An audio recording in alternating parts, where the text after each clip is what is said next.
Extra special warning. Our hosts do no research and preparation for these movies. They are just two cynical douchebags. They think just because they have 10 years of bad TV under their belts, they are qualified to review these horrible movies. Hey everybody, Bird Gutter here. We're here with another one of the worst movies on Netflix. And this week's movie is a fucking Asylum movie. It is Asteroid versus Earth, and it's all fucking Bird's fault. There's a reason why we skipped over this movie For so long. Yeah. It feels like it's been on Netflix forever. But this movie was only made in 2014. Yeah, it says that, but I don't know. I kind of call horseshit on that. But anyway, it's made by Chris Ray, son of Fred Olin Ray. Yeah. The bastard son. With no talent. Yeah. And I just found out he's on Facebook, so I'm friend requesting him and messaging him every single day going, how do you sleep at night? But yeah, anyway, it starts off with like the stereotypical millennial, right? He's like in this office with all these computers everywhere, and he's all fucking off, but monitoring these computers all at the same time. And for some reason, he's like, I'm gonna look through this telescope. And it's daylight out. Right. Because you can see through the cracks of the Venetian blinds, and it's fucking daylight out. But he looks through this He's the only telescope. one that works there, too, Yeah. by the way. And he's 16. And he sees a huge fucking asteroid. Huge. 200 miles long. Yeah. You know? That's a lot. Yeah, so he calls his boss or whatever. She's like, what are you doing? It's 3:30 in the morning. No, it's No, not. it's not. Maybe wherever the fuck she was at. Yeah. But she didn't care to think that far ahead. Look, Chris had a direction, man. Chris had a plot. He had a great story. Excellent movie. But the NSA busts in and grabs the kid. Huh? So the NSA busts in and grabs the kid. Oh, yeah. If it was the ATF, they just would have busted in and shot him. Yeah. But it cuts to this bar where there's these two dudes at the bar, and they look over, and Tia Carrera is sitting over there with her fucking old, haggard, fucking mega cheekbones and everything else. And dude goes over and hits on Tia Carrera for his friend, which comes over and they start hanging out. It's all very creepy, kind of, Yeah. And he just comes over, he's like, sorry about my friend, but I'm going to take a seat and just start rapping to you. Yeah. You know what I mean? And then all of a sudden, some random douche canoe soldier comes up and he's like, sir, we do some good guy. No, that doesn't happen. Yeah, that doesn't happen because it cuts to Robert Davey, the fucking dude from goddamn Die Hard, Goonies, shit, and all that right, shit. Dude. And he's hanging out with his youngish wife because she's not like young, but she's not fucking as old as Yeah.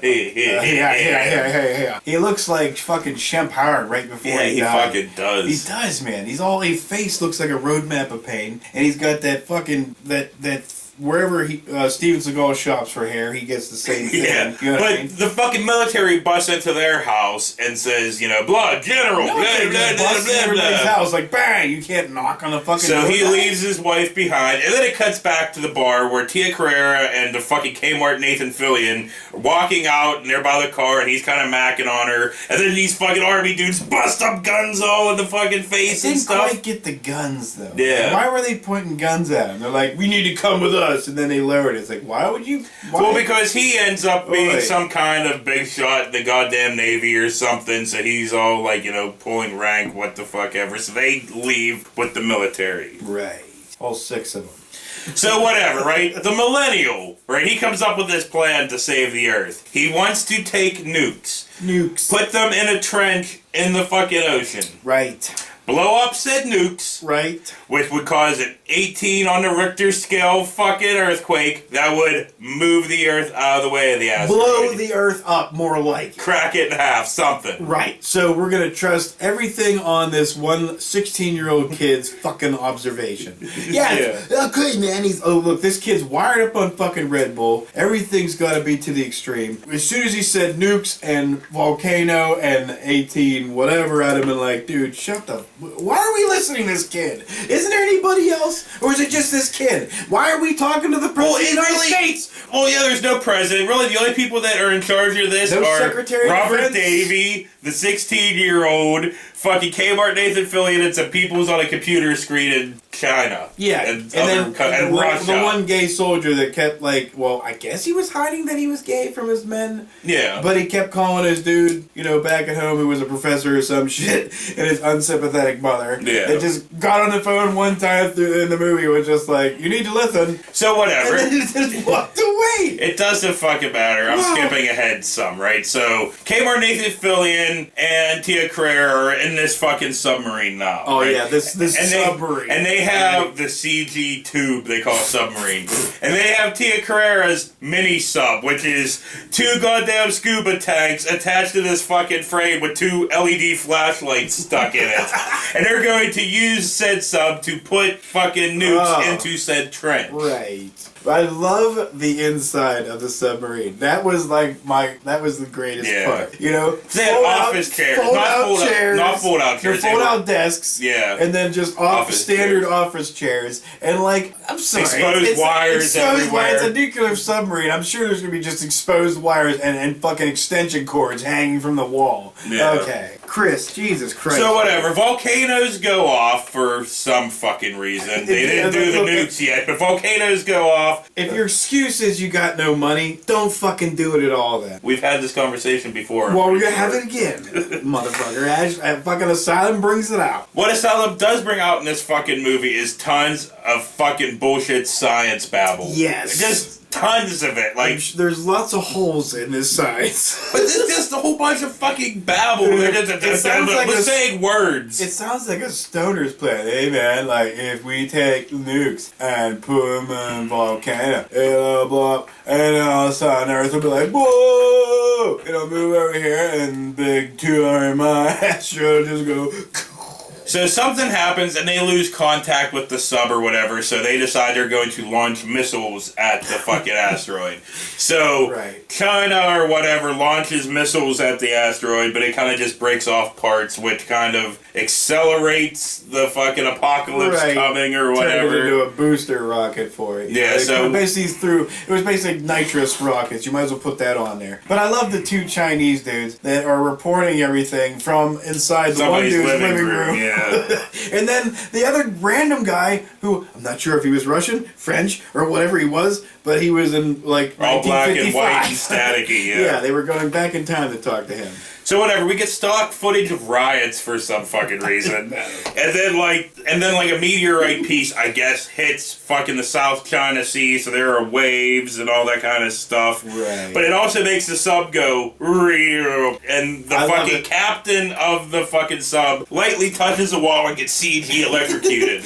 Well, no, he fell in the middle or something. Some chick almost fell, and he grabbed her, and then he fell backwards into some the exposed wires on a nuclear submarine, and it was like, blah, blah, blah, blah, blah. And then they had a scene, which I swear to God, dude, Chris does it on purpose, man. I swear to God, he gives you all this horse shit that he knows you're going to be like, fuck you, and then he gives you the sad scene. Oh, the captain died. Oh, nobody cares. But it went on for a minute. Them all look at each other like. So the Chinese attack the sub or something, launch fucking torpedoes at it or something, but the sub gets damaged. So what do they have to do to save themselves? They're blowing the sub in 2. So dude sacrifices himself by taking these explosives to the back of the sub. Oh yeah, him and what do you keep calling him? Kmart, Nathan Fillion, but it does not fucking matter. Well, they have a interaction. Yeah. There's a lot of scenes in this that you're like, I don't fucking care. That's why I'm pushing through them just to get to the end where it's even more astonished shitty. that he tried to, this is the nuclear submarine, but it's all office chairs and regular standard computers. There's no consoles, and there's only 5 or 6 dudes on this fucking sub. Yeah. So I love when the captain does it, he's like, crew of the ship, and I'm like, what, all 5 of the dudes are in the room with you now? So yeah, dude takes these explosives down to the back of the sub, closes the fucking door, blows up the fucking thing, which makes the back end of the sub fall into the fucking trench. Right. It explodes. Fucking, causes fucking electricity or whatever to go through the faults, because, all we saw is the faults glowing. Right. And then there's fucking kind of an earthquake. Ugh. Which doesn't really fuck too much shit up or anything, but it did kill the fucking millennial kid like that. Yeah, and like then they tried to add another scene where Robert Davies is all sad, an emotional scene, and you were like, oh, just look, if these people could act, they'd still be in movies. But anyway, while the fucking back ass end is going into the fucking trench, the front half is now rocketing towards the surface of the fucking ocean, right? And I was thinking, wouldn't they get like the bends or some kind of something like that? Yeah, your head and eyeballs, you look like fucking... But whatever, they're on top of the fucking ocean now, and they get hit by a huge fucking wave, right? I wish they would, dude. I wish Chris, Olin, Ray, and all of Asylum would get hit by a big fucking wave. So we realized the explosion wasn't enough. So Tia Carrere is like, I got an idea! Look, we need to get a nuke into this volcano. Saipan volcano or whatever. So they called the fucking one military dude. She said it 16 times. Yeah. So him and his dudes get these fucking nukes, get on a boat. There's a lot of, I'm not talking about here, like in between, but they get on a boat and they go to this fucking island. They have 49 minutes to put the nukes inside the fucking the gay torpedo. soldier and his random guys. Yeah. So anyway, they land on the beach. Well, they don't land on the beach because they kind of swim up to the beach. There's no boat fucking you sight. Can't see a boat at all. So they get on the beach and they're carrying these fucking nukes, right? And they're like, oh, landmines. We better be careful. But one of the dudes steps on a fucking landmine. And then they have another sort of emotional moment. Well, he gets his legs blown the fuck off. Well, he's holding the nukes. Like, yeah, let him have the nukes. That makes sense. He's on a fucking landmine and we're all just standing here. So anyway, he's like, run! And he tosses and he goes, the nukes. And they drop about an inch away from him, and then the fuck up, lands 30 feet away. Then muscle bound douche comes over, and he's just bursting with blood, which I thought was great. He would have been dead at that point, but no, he was still alive. They have a fucking moment. They have a moment, a fucking hand to hand looking at each other. Look, let me tell you. I'll never forget what you did. Yeah. Blah, blah, blah. Like, and then he hands him a fucking gun. And then they walk away. So dude fucking... And then when he shoots himself, muscle-bound douche turns around all surprised like, you know, fucker, you gave him the gun! So whatever, right? Frodo, Dildo, and Poopin here, they decide they have to climb up the fucking volcano. So they climb up the volcano. But then CG lava happens. Yeah. And the only entertaining part of this movie happens. They cut to a shot of fucking Poopin and goddamn Dildo laying their bones laying in lava. Their CG crap bones laying in CG fucking... fucking... Dildo? Who's Poopin and Dildo? You got me confused. The ones that's not Frodo. Because the gay soldier is Frodo now. Soldier. Oh, okay. Sergeant Poo Pusher. So... He's up, so Frodo's up at the top of the volcano with the nukes. He opens up the fucking case, struggles with it because they're supposedly heavy, pulls one out, and it's all, Now, this is the second time that we've seen Sergeant Poo Pusher, like, have to carry these fucking nukes. And it was like the first time he did it, we're both like, oh, bullshit. Yeah. If they're that fucking heavy, there's no way Girl Arms is taking these, because he's like...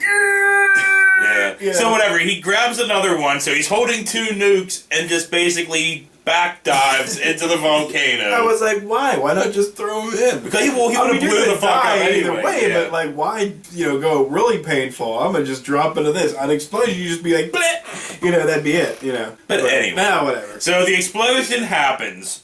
The asteroid is coming towards the Earth. I love the non-emotional scenes. Why even put him in there if you can't really do it? Because he called up his dude again. Oh, yeah, you're right. And, Terry's like, hey, what's going on? And then mother's just trying to casually making herself a sandwich, not even caring that there are said earthquakes or sun is right in the middle of said earthquake. You know what I mean? Nobody really seems concerned. But he says bye to Terry and fucking chucks himself in the fucking volcano. Yeah, but it was just kind of like, oh, he's the love of my life and blah, blah, blah. I'm like, I get that. But, when he was going to die and you knew it, you were kind of just like, Terry, hey, man.